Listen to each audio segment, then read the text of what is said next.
Django-debug-toolbar throws improperly configured exception.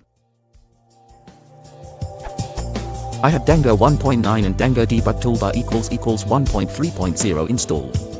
Here is my settings.py content.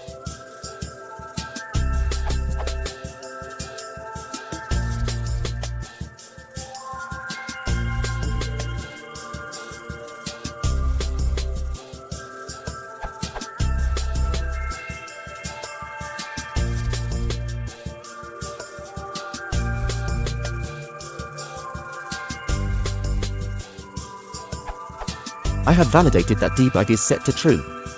When running the server, I get the following error.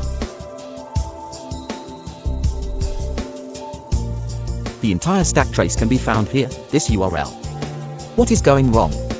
Tia.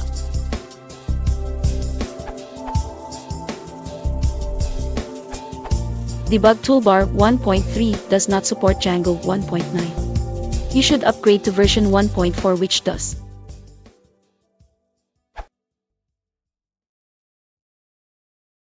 Tell, please avoid that